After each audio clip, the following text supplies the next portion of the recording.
Hey guys, October 26, 2024, and I thought I'd do an update. I kind of been meaning to do an update, but I was quizzed on an update from a viewer, so here it is. This is my, I believe it's a 30-gallon barrel. It's definitely not a 55 that I made into a wood burner for my workshop. And let me unplug this fan. And I have the laser going. It's that time of year. I've got a bunch of balls in the air right now. So this is the wood stove that I wound up making for the workshop that I'm never going to get rid of as long as I'm alive anyway. And basically what I did is I cut out a door, put a bedroom door hinge on it, made this handle, made this little lock bracket, screwed and bolted it together. The hinges are screwed and bolted together. So it works pretty well. And this is actually, I opted to use this as an airflow control. This is the chimney off of the original offset Dynaglow that I had.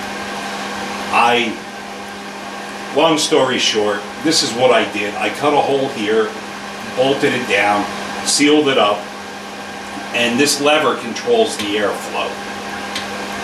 And it actually works really well. What I thought was going to be a problem was this hole. You've got to start somewhere when you cut out something like this. So I had to drill a hole here so that the blade would fit from the jigsaw so that I could cut this out.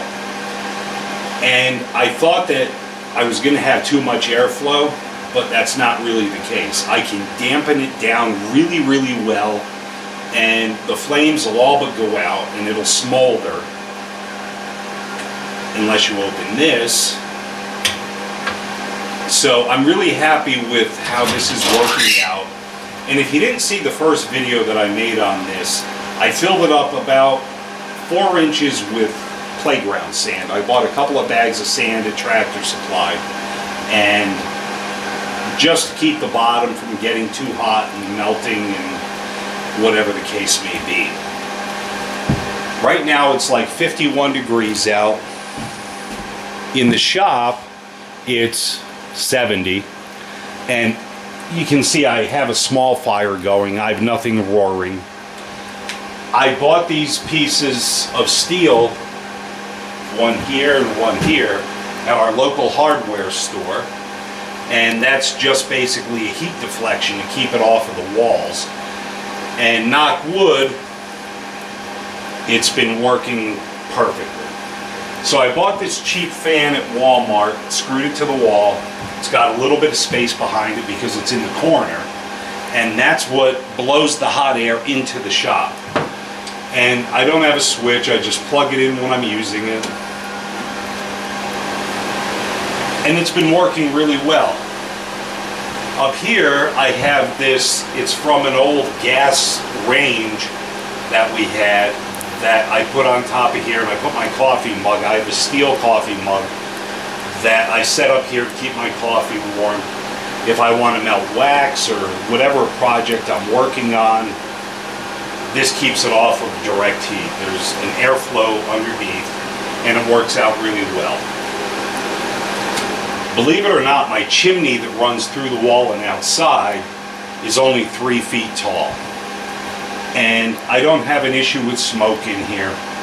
It's really been working out well.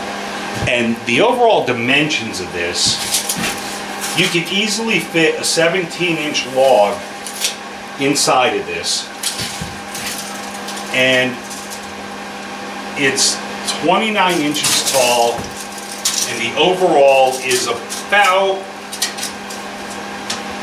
18 and a half.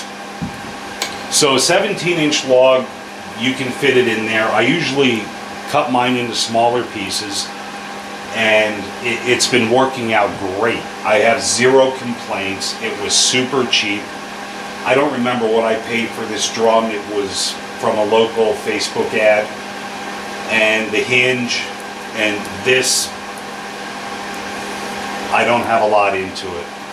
not a lot at all. So let me show you one complaint that I do have. Now, I did paint this stove with high temp black paint when I first built it, and that's since burned off, and it's okay. There's nothing aesthetically pleasing about my workshop. But if you see, I did this last year and it's time to redo it. This sealant that I use around the chimney pipe is all dried up and cracking. And I did do what they recommend, a small fire. I put this sealant on, let it cure by itself for several hours, then built a small fire, and almost immediately it cracks. And this is the stuff that I've been using. Honestly, I don't recommend it.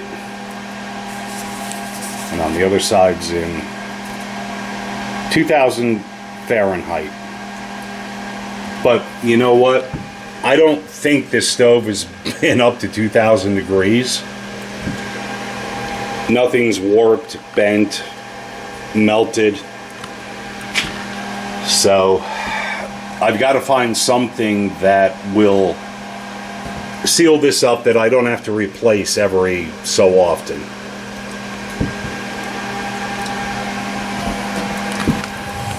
So yeah, just a quick update.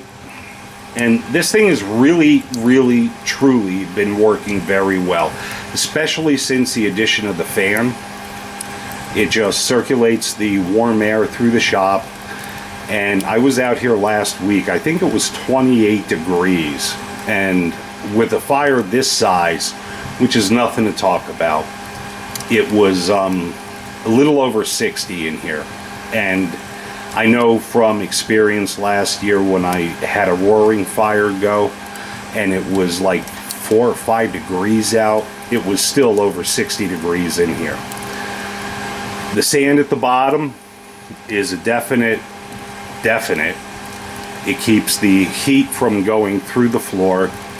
Last thing you want is to start a fire. But yeah, everything has been going good with this so far.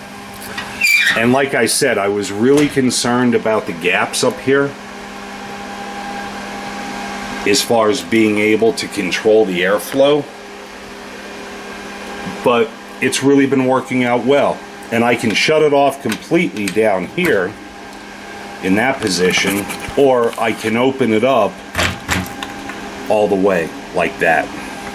But what you don't want to do is if you put something like this in, you don't want to let that get covered with ash, because it's going to obstruct your airflow and you're going to have just a smoky, smoldering mess. So anyway, I thought it was time to do an update on this. You guys enjoy your day, which is Saturday today for us on the East Coast in the US. And we'll talk soon. Take care, guys.